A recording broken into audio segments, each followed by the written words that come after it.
Letter of indemnity का मतलब आर्जा बताएगी। मेरे को मेरा पेन दिया बेटा। ठीक है, लेटर ऑफ इंडेमनिटी का मतलब बताया था बेटा। अमन का है, मैं यहाँ बैठ, मेरे को दिखना चाहिए। अच्छा बुक नहीं लाएगा फिर तू आज? आज तो लाया लेटर ऑफ इंडेमनिटी। तू क्या पढ़ रहा है इतनी देर से? साइंस। क्या? जल्दी कर यार, आज खत्म हो गया चैप्टर। हाँ देखा मैंने। भाई मैं सब खाता हूँ बाहर का, अभी रुक जा बस, पढ़ाने दे। हाँ लेटर ऑफ इंडेमनिटी होता है जो कि हमारा इम्पोर्टर होता है, वो जो है अपने बैंक से बनवाता है। गलत। जो कि एक्सपोर्टर को देता है। गलत। जो कि एक्सपोर्टर के बैंक को देता है। गलत। अरे सर, इतनी पत्ती से निकल नहीं पा रही है।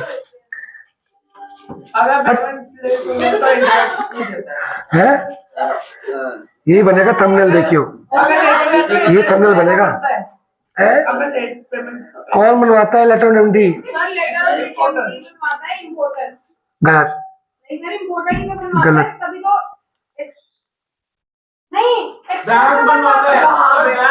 गलत। कौन बनवाता है? एक्सपोर्टर इम्पोर्टर के बैंक। किसके लिए? गलत। तो वही हो गया। गलत। वो तो इम्पोर्टर ने लेटर ऑफ क्रेडिट बना के भेज नहीं दिया था कि अगर मैं पेमेंट नहीं करूंगा मेरे बैंक से ले लियो। इम्पोर्टर ने जो लेटर बनाया उसको क्या बोलते हैं? Letter of credit. हाँ, मैं तो लेटर इंडेमनिटी पूछ रहा हूँ, क्या तुम पढ़ के आते हो घर से? किसी को तो देता है, शाबाश। पर देता है फिर उससे ये इंश्योरेंस होती है कि जब मैंने गुड्स भेज दिए शिप करके इम्पोर्टर के पास, फिर मैं उससे पेमेंट मांगूंगा? पेमेंट नहीं, वो नहीं है ये, अभी मैं उस पे आऊंगा। पेमेंट जब मैं मांगूंगा तो मैं किस डॉक्यूमेंट से पेमेंट मांगूंगा? जैसे लेटर ऑफ क्रेडिट। वो तो इम्पोर्टर ने बना के भेजा है, तुम्हें डॉक्यूमेंट ही क्लियर नहीं है, तुम क्या करोगे? दोबारा करना है टॉपिक। मैं ये 4 क्लास का टॉपिक है एक्सपोर्ट, मैं दोबारा नहीं कराऊंगा। वीडियो से। हाँ हाँ, इनवॉइस तो होता है बिल। बिल ऑफ लीडिंग तो यार शिपिंग का लीडिंग का बिल होता है, तुम्हें कुछ नहीं पता। बिल ऑफ एक्सचेंज कि गुड्स ट्रेड हो चुके हैं।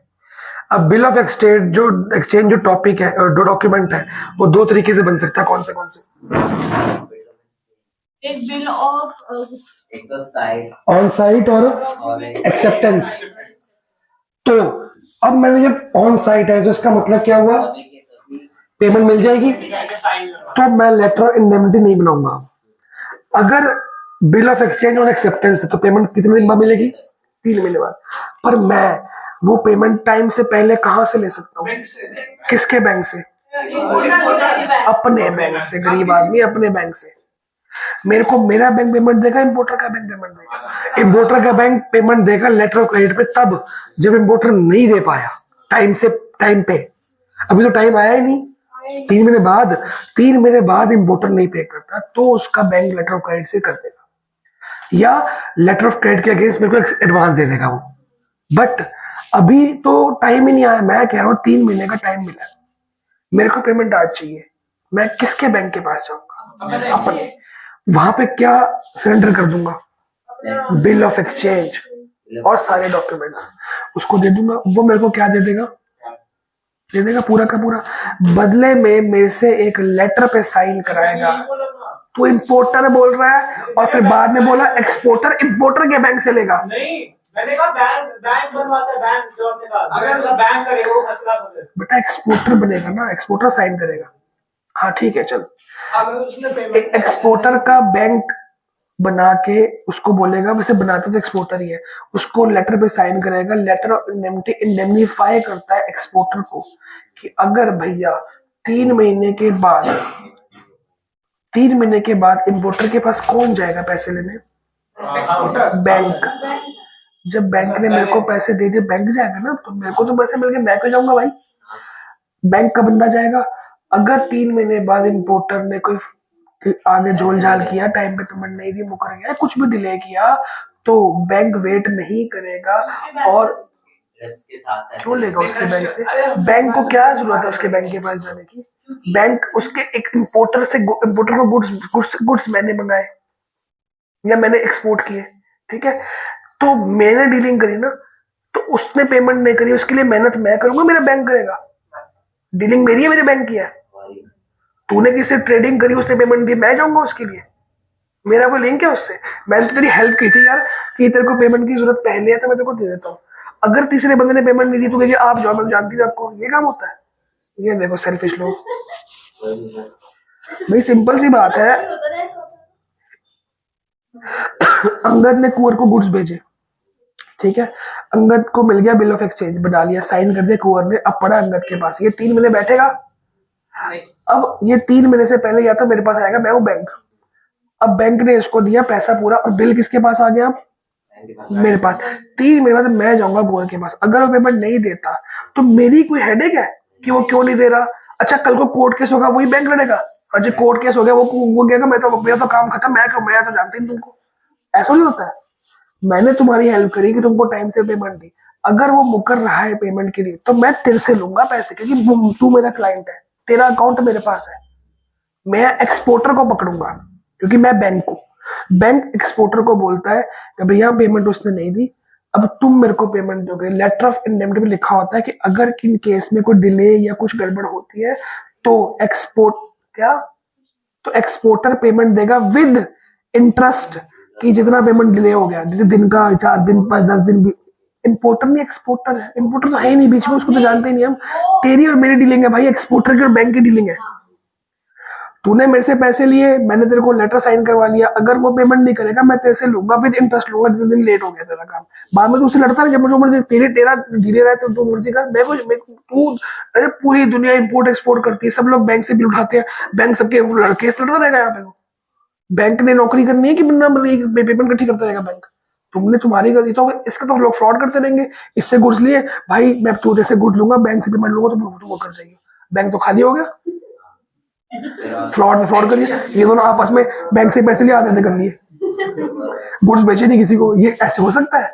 आज जा करेगी बिजनेस, फेल है ये।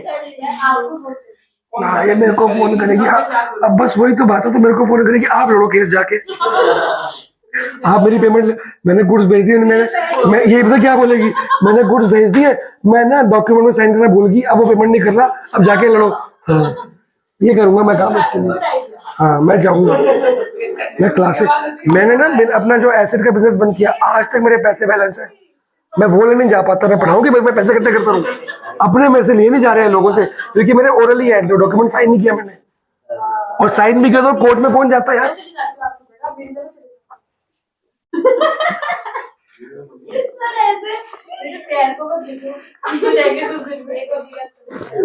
कैसे पैसे मांगेगी, मांग के दिखा, चल डेमो दे। उसको बहुत जितने प्यार से बोलेगी ना, आपने सर के पैसे देने थे, सर ने मेरे को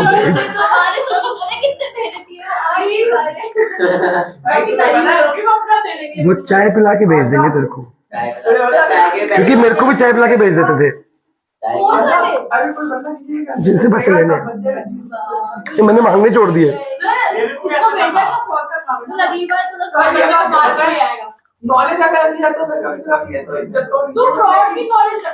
इज्जत होती नहीं, कमाई जाती है।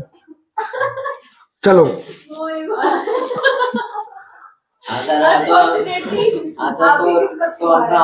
पढ़ाई कर ले, फेल हो जाएगी नहीं तो तू।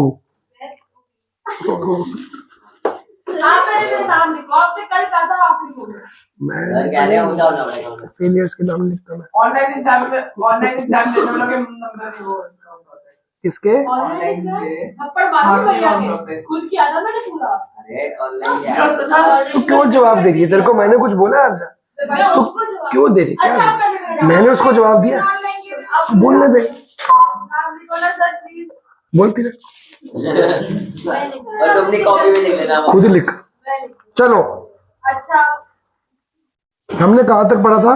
सर हमने इंपोर्ट पूरा कर लिया, कस्टम क्लियरेंस हो गई, अब आगे डॉक चालान, while paying the dock dues. अब देखो डॉक पे गुड्स उतर गए, तो यहाँ वाला डॉक भी पैसे लेगा और वहां वाला डॉक भी, तो वहां वाला डॉक लेगा इंपोर्टर से, यहाँ वाला डॉक लेगा एक्सपोर्टर से। अब इंपोर्टर से चालान लेगा, सॉरी पैसे लेगा, तो उसको बताना पड़ेगा ना किस किस के पर्ची मांग रहा है, तो उस पर एक चालान होगा, उस पर लिखा होगा इसके पैसे लोडिंग के, अनलोडिंग के, इतना किलो इतना स्पेस। पढ़ो specifies the amount of dock dues in the form of challan, which is known as dock challan. The importer then, बेटा चलान वर्ड का मतलब का वो इनवॉइस भी होता है. The importer then fills in a form bill of Entry. and एक होता है bill of lading की goods लोड हो गए. बिल ऑफ एंट्री मतलब बिल उतर चुके हैं. तो ये सारे डॉक्यूमेंट पूछेंगे आप एक एक करके, आप तो बता ही नहीं पाते हो. ये चैप्टर आपको बहुत डीप में पढ़ना पड़ेगा, लर्न, क्योंकि जिस जिस लाइन में एंट्री में डॉक्यूमेंट्स हैं वो लर्न करने पड़ेंगे. बिल ऑफ लेडिंग, इंडेंट और आपके जो भी document, clearance, clean forwarding agent, सब कुछ पढ़ना पड़ेगा आपको ढंग से. ये चैप्टर आपका टाइम लेगा. चलो कोई 12th में नहीं आएगा और ये कॉलेज में आता है. अगर आप लॉजिस्टिक में एमबीए करते हो या कुछ करते हो ऐसा, तो आपके कॉलेज में आएगा. मैंने भी एमबीए की, मेरे उसमें था, एमबीए कह रहा हूँ सॉरी, पीएचडी की उसमें था. आपको तो आता है, आपको तो आता होगा. सर हाँ. आपको कितना मस्त होगा ना, पढ़ना ही नहीं पड़ता. बहुत फायदा होगा. 11 12th की पढ़ाई बहुत काम है, बहुत ज्यादा. आपका चाहिए, हमें ठीक है. पीएचडी में लोगों को 10 साल लग जाते हैं, मेरे 4 साल में कंप्लीट होगी. इसलिए तो ये कि वो ऑलरेडी पढ़ा के उसको याद है. पीएचडी लोग कौन करते एडे पकड़ी गई. फेल है ये, फेल. बेनिफिट्स पे आ रहा है. बेटा तेरे को तेरा कर्मा बताएगा. पीछे बैठा था, कर्मा पीछे बैठा है. सर मैंने भी सिलेबस नोटिस करा, मेरा खाली इसके बेनिफिट्स तक आ रहा है. तो जाओ तो इसको तो ऐसे ही हो वरना हो ही नहीं. अरे इसको सबको तो कट जाता है, पढ़ते सर वही टीचर किसके बेनिफिट? रीड कर. अर्निंग फाइनेंस इन वो सब क्या लिखे, एक्सपोर्ट ट्रेड से पहले पढ़ क्या लिखा है? हमारे में लिखा है कि जो what do you mean international trade, reason for international trade. चलो भाई मैं भी हैप्पी और हूं. डिफरेंस बिटवीन इंटरनेशनल और डोमेस्टिक ट्रेड और benefits of international trade. Export import procedure नहीं है. घर जाओ, चलो भाई मैं भी पढ़ ले तो अभी नॉलेज सुन लो. क्यों पढ़ अभी तक पढ़ लिया साल एंड तुम मेरे को पढ़ाने नहीं दे रहे, मेरे को जाना है. आपको कराना. अच्छा आपने बताया अब मैं इतनी बात करूं, कहाँ जाना है? पढ़ाना दूं मैं? हमें तो बता रहा हूं, लेके बता. कोई नहीं, आपको जानना भी नहीं. जब गुड्स उतर जाते हैं और डॉक्यूमेंट सारे साइन हो जाते हैं और चालान मिल जाता है और ड्यूज क्लियर करता है, importer then fills in a form. उस फॉर्म का नाम क्या है? Bill of entry. अंडरलाइन करते नहीं हो? Bill of entry. बिल नहीं है वो. For assessment of customs import duty. Custom की इंपोर्ट ड्यूटी को कैलकुलेट करने के लिए, असेस करने के लिए कितनी बनेगी अंदाजा, वो एक बिल ऑफ एंट्री फॉर्म भरता है. Bill of entry is a form supplied by the, कौन सप्लाई कर रहा है? To the. अब कस्टम ऑफिस ने उसको बोला भैया ये फॉर्म भरो, इससे आपको आइडिया लग जाएगा कि आपको कितना ड्यूटी देनी पड़ेगी. ड्यूटी मतलब अमाउंट टैक्स का. It is to be filled in by the importer at the time of receiving the goods. उसको ट्रिप्लीकेट फॉर्म में बनाया जाता है कस्टम ऑफिस की तरफ से. बेटा एक ही के नीचे कार्बन लगाया जाता है. एक बार लिखेगा तो अपना छप जाएगा. ट्रिप्लीकेट इसको बोलते हैं. The bill of entry contain information such as name, address वगैरह वगैरह वगैरह वगैरह. ठीक है. आफ्टर पेमेंट, जब तक मैं इंपोर्ट ड्यूटी नहीं देता, उसके बाद पेमेंट देने के बाद the bill of entry has to presented to dock superintendent. जब मैं कस्टम की ड्यूटी दे दूंगा, बिल ऑफ एंट्री में पेड लिखा आ जाएगा, मैं डॉक को दे दूंगा, डॉक के सुपरिटेंडेंट को. वो गुड रिलीज कर देगा कि बंदे ने क्लियर कर दिया भाई मामला. Who makes the bill of entry and ask an examiner to physically examine the goods. Custom duty दे दी, अब वो क्या करेगा? उसको रिसीव करने से पहले चेक करेगा खोल के कि सब कुछ सही है, जो लिखा है वही आया, कुछ और तो नहीं आ गया. The examiner gives his report on the bill of entry, अपनी समरी देगा. इंपोर्टर और इज एजेंट, जो क्लियरिंग फॉरवर्डिंग एजेंट होता है, वो कौन चेक करेगा? सुपरिटेंडेंट, जो कस्टम ऑफिसर होगा.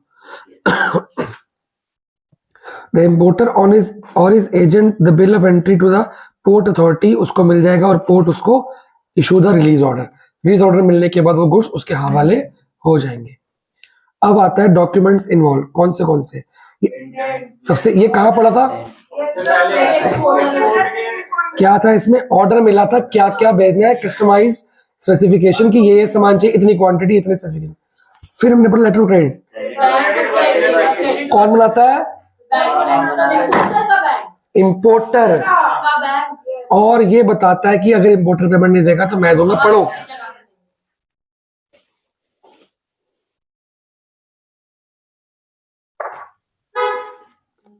ठीक है, सेम है। अगला शिपिंग ऑर्डर कोई स्पेस ये भी रिजर्व था। करना शिप में पहले से शिपिंग ऑर्डर बहुत सारे और डॉक्यूमेंट है ये। डॉक्यूमेंट हाँ, एक एप्लीकेशन, ये एप्लीकेशन भेजेंगे शिप वाले शिपिंग कंपनी को कि मेरे को इतनी स्पेस इतना किलो का मेरा माल है, आप ये जगह बुक कर दो, वरना जब वो यस बोलेंगे तो मैं गुड्स रिलीज करूंगा अपनी फैक्ट्री से। शिपिंग के सारे बिल अगर रिजेक्ट हो जाते तो ठीक से काफी तो भेज गया नहीं, फिर किसी और को नहीं भेज देंगे, वैसे ज्यादातर हो ही जाती है। टाइम नहीं दिया एक शिपिंग कंपनी के पास बहुत सारी शिप्स होती हैं, एक शिप में जो होगा किसी और शिप में एडजस्ट करा देगी वो। तो शिपिंग बिल में आपका क्या आएगा, मेन डॉक्यूमेंट जिससे कस्टम ऑफिस को वो दिया जाएगा, सबको क्लियरेंस मिलेगी और वो शिपिंग बिल के अकॉर्डिंग हमको गुड्स भेजने पड़ेंगे, ठीक है, जिसको हम बिल ऑफ लेडिंग भी बोलते हैं। आगे मेन रिसिप्ट शिपिंग बिल के ब्रैकेट में लिख लो bill of lading. Shipping bill mate's receipt issued by captain और कमांडर, ये पढ़ चुके हैं हम पहले कि भाई गुड्स लोड हो चुके हैं और अब ये मेरे अब टाइटल किसके पास आ गया, टाइटल कैप्टन के पास। अब कुछ होगा तो मैं रिस्पॉन्सिबल, तुम्हारी रिस्पॉन्सिबिलिटी खत्म है, ये मेट ऑर्डर हो गया।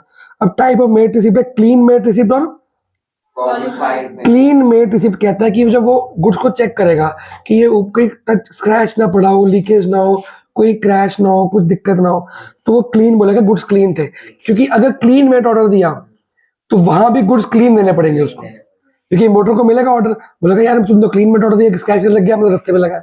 अगर गुड्स में कहीं ना कहीं कोई दिक्कत है, स्क्रैच है, कुछ प्रॉब्लम है, डैमेज है, तो वो लिख देगा कि इसमें यहाँ डैमेज है, तो वो सेम गुड्स देगा कि इसके ऊपर कोई नुकसान। एक बार ये दोनों पढ़ लो फिर आगे बढ़ते हैं।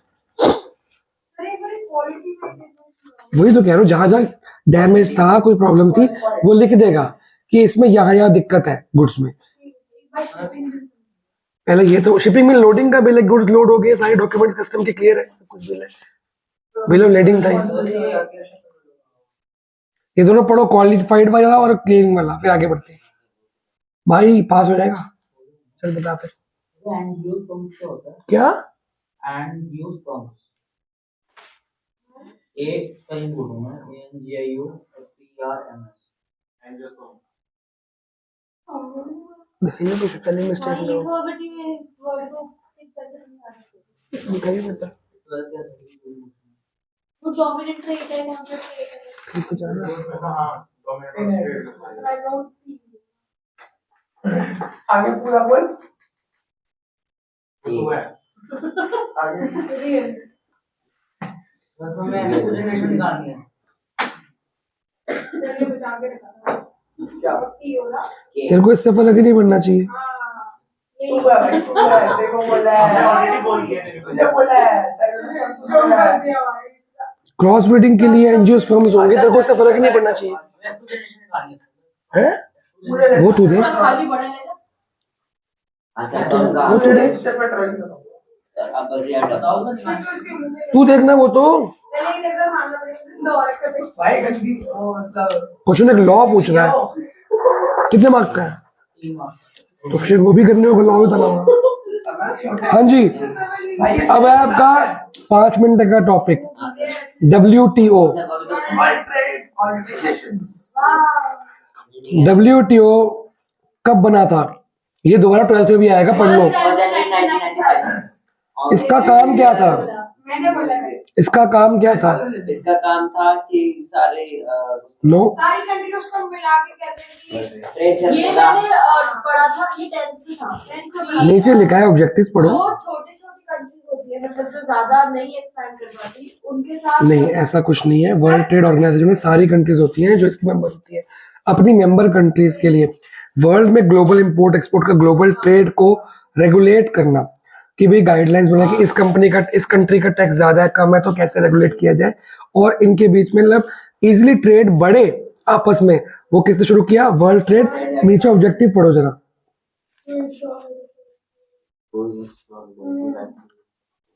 भाई मान लो एक कंट्री में कोल ज्यादा है, दूसरी कंट्री में उसकी जरूरत ज्यादा है, तो वो ट्रेड करवाएगा उनसे, तो ये ट्रेड को गाइडलाइंस देना, ट्रेड को बढ़ावा देना, ये था।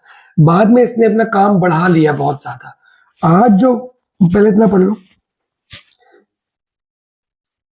सस्टेनेबल डेवलपमेंट क्या होती है पता है आपको, उसके उसको बढ़ावा देना पूरे ग्लोबली। अब पहला ऑब्जेक्टिव है to ensure reduction of tariff and other trade barriers by different countries. जो इसकी मेंबर कंट्रीज होंगी उसमें टैक्स को कम कराना ताकि ट्रेड क्या हो, बढ़े। हाँ, ताकि बढ़े, ट्रेड बढ़े, चीप लो, सस्ता हो सामान, कंपटीशन को कम करना। To engage in such activity improve standard of, लोगों का सामान दूसरी कंट्रीज का पहुंचेगा, स्टैंडर्ड ऑफ लिविंग बढ़ेगा, एम्प्लॉयमेंट अपॉर्चुनिटीज बढ़ेंगी वगैरह वगैरह। भाई हमारी कंट्री में बाहर के कॉल सेंटर्स आए, मैकडी आया, केएफसी आया, एम्प्लॉयमेंट बढ़ी हमारी। To facilitate optimal use of world, जिस कंट्री के पास सामान ज्यादा है और जिस कंट्री का कम है वो वहां से यूज करेगी, और ऐसे यूज करना कि वो फ्यूचर जनरेशन के लिए बचा के रखे, मिस यूज ना हो। ये कौन देखेगा? वर्ल्ड ट्रेड सस्टेनेबल डेवलपमेंट, जो G20 वगैरह होते हैं इसी के अंदर आते हैं सारे sustainable development. Promote an integrated more viable and durable trading system, durable और वायबल अप्रोच की मतलब इजी अप्रोच होती है जिसको हम इजीली, मतलब जो ट्रेड करना मुश्किल था उसको इन्होंने इजी टर्म्स लगा दी। इससे क्या होगा? ड्यूरेबल, लॉन्ग लास्टिंग, कि लंबे टाइम तक आप इन गाइडलाइंस को फॉलो करके ट्रेड कर सकते हो। तो trade being made easy by WTO।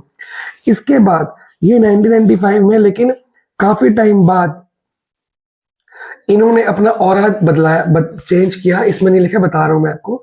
इन्होंने अपना काम बढ़ाया। इन्होंने सारा खाली गाइडलाइंस और रेगुलेट करने से अलावा इन्होंने जो कॉन्फ्लिक्ट्स होते थे कि भाई पेमेंट मार ली या डिले कर दी या गुड्स गलत थे, क्वालिटी गलत थी, दिखाया कुछ और, ये सारे भी इन्होंने फाइल करने शुरू करे और कोर्ट में भेजना शुरू करे। मान लो तुमने यहाँ से इजिप्ट में गुड्स भेजे, इजिप्ट वाला कहता है कि क्वालिटी खराब है, मैं पेमेंट नहीं करूंगा। अब तुम इजिप्ट की कोर्ट में केस फाइल करोगे कि इंडिया की? इजिप्ट वाला आएगा ही नहीं, कह मैं क्यों, मेरे गुड्स खराब मिले। अगर इजिप्ट में करते हो वो उसकी बात सुनेगी तो प्रॉब्लम आ गई। तो यहाँ WTO कहता है कि मैं लड़ता हूँ तुम्हारा केस। ये एक आर्बिट्ररी बिठाता है, आर्बिट्ररी होता है मीडियोकर, न्यूट्रल बंदा। आपको डिटेल में नहीं आना कि आर्बिट्री क्या होता है, समझा रहा हूँ। एक न्यूट्रल बंदा होता है, ना वो इजिप्ट का होगा ना वो इंडिया का, दोनों की बात सुनेगा। वो होगा WTO का बंदा, किसी और कंट्री का। अफगानिस्तान, पाकिस्तान, ये तुम्हारी बात है करने वाली टुच्ची सी, ठीक है। तो वो ये मीडियोकर का काम भी करता है और स्ट्रिक्ट गाइडलाइंस देता है, क्या तुम गलत कर रहे हो, क्या तुम सही कर रहे हो। वो पहले 1995 में नहीं था, इसलिए लिया लिखा नहीं है। बाद में उसने अपना जो ऑरा बढ़ाया काम करने का। अब ऊपर आओ, ऊपर है, अच्छा ऊपर, अरे यहाँ पे WTO has a global status, second point, similar to that of International Monetary Fund and जैसे IMF होता है। पता है IMF क्या करता है? क्या करता है IMF? फंडिंग देता है सबको, सारी कंट्रीज को जिसको पैसे की जरूरत पड़ रही है उसको क्या रहता है? पैसे। और वर्ल्ड बैंक भी यही काम करता है। तो वर्ल्ड WTO भी उसी तरह से वर्ल्ड पूरे ग्लोबली काम करता है, ट्रेड को संभालता है। उसके 164 मेंबर कब तक हो गए? 2016 तक हो चुके हैं। India one of the founding member है, जो 1995 में जिन कंट्रीज ने ज्वाइन किया था स्टार्टिंग में वो है। WTO is the principal international body concerned with solving trade problems between the countries and providing a forum of, देखो आ गया फोरम, मतलब पता क्या होता है? कोर्ट। फोरम का मतलब क्या होता है? कोर्ट। एक कोर्ट प्रोवाइड करेगा। मल्टीलेटरल मतलब अलग अलग कंट्रीज का ट्रेड। एक होता है यूनिलेटरल, एक कंट्री। मल्टीलेटरल बहुत सारी कंट्रीज का ट्रेड की नेगोशिएशन, प्रॉब्लम्स को सॉल्व करके, लड़ाइयां झगड़े नेगोशिएट करेगा। आ गया मेरा point? It helps promote international peace and, आपस में शांति बहाल करेगा, लड़ाइयां कम कराएगा। और लड़ाइयां कम होंगी तो ट्रेड सादा होगा, उससे स्टैंडर्ड लिविंग अच्छा होगा, एम्प्लॉयमेंट अच्छी होगी, सब कुछ अच्छा होगा। फैसिलिटेट इंटरनेशनल बिजनेस, बढ़ावा देता है। All disputes between member nations are settled with mutual consultation.